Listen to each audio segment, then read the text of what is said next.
Hi, and welcome to another episode of Hot Takes with me, the Silver Fox. J.K. Rowling has come out and she's made comments with regards to John Swinney being crowned the new king of the SNP and soon to be First Minister.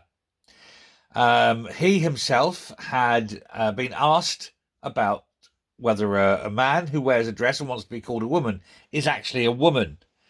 He did not answer that question. Of course he daren't answer that question. It's not that he doesn't know. He knows full well. But he's reliant on the Greens and he doesn't want to upset them. So he's got to dodge the question. He's got to flirt around it. He's got to pretend he didn't hear it. Or he's got to do a Humza Yousaf and run away very quickly and hide. Because he cannot say, don't be an idiot. Only a fool would think that. Because then the Greens won't vote for him. On the other hand, if he said, oh, yes, of course, then he's just quite clearly delusional, and anyone with half an ounce of sense will just say, what is actually wrong with this idiot? J.K. Rowling has now stepped in. She's saying that women's rights now are under threat because of the new SNP leadership and his still adherence to the Greens. The former leader will return, of course, next week. He becomes the new leader, the de facto new leader right now, but the de jure new leader next week when he's passed in. And that's only, of course, because Kate Forbes bent the knee, kissed the ring, and took the King's shilling, and will be rewarded thusly with some senior role in the cabinet, whatever it will be, probably finance.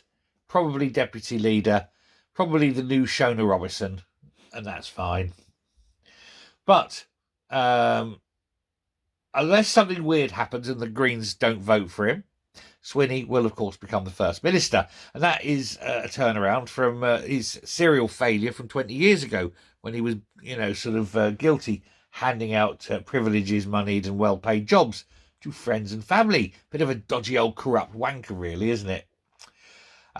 He said he'd been trying, of course, to leave frontline politics and was semi-retired.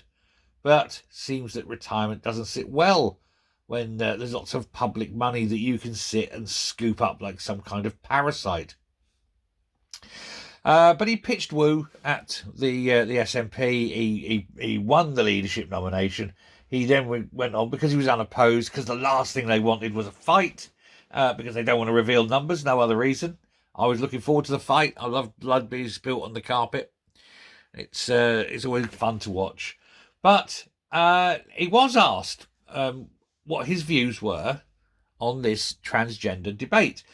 This has been dominating Scottish politics ever since the days of Sturgeon, probably a year before Sturgeon quit, when all this came to a fore.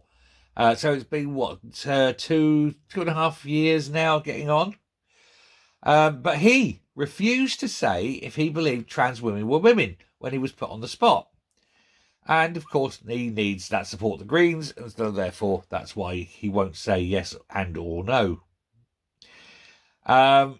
Factions within the SNP do believe that people can never truly change their gender, which goes to show that there are people in the SNP who aren't entirely mad. Swinney, who, dodged this question when put on it, he said, and these words, and if I can find them, he said, if our politics is defined purely and simply by these questions, I think we're not addressing the core issues and challenges that people face in our society. So today I'm going to address the core challenges and priorities that face people in our society. So not answering the question, deliberately not answering, because whatever he says, he loses. He knows that particular game, the only way you win is not to play. His woolly answer left Harry Potter author Rowling very unimpressed, because obviously she is the saviour of real women and children, and I've pointed this out weirdly, men as well. She's standing up for men's rights as well as women's rights and children's rights. Despite all her other lefty sort of views and things, she is coming across as someone who is very much for the rights and freedoms of the individual, and that they must not be transgressed by transgressors. I like that line. Do apologise. Anyway, the Edinburgh-based author, she's always on X. She's always complaining about this and highlighting the stupidity of politicians. And she said that, I don't know about you, but male politicians obfuscating and blustering to avoid uttering the dangerous words that women don't have penises totally convinces me that the rights and protections of 51% of the population are safe in their hands. Yeah, that's sarcasm. She knows the meaning of the word. I don't.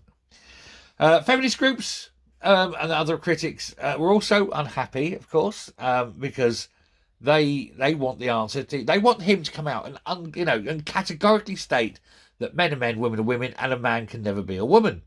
If you've got a penis, you're a man. End of story. There is no way around it. And it's simple. It's actually simple. It all goes down to basic biology. And if you cannot accept reality, then please get out of politics. We don't want that kind of stupidity being in control of nations. And they're all complaining. Murdo Fraser, he loves this. He keeps pushing the boat on this one because he said this is one of those problems that's never going to go away until Swinney addresses it.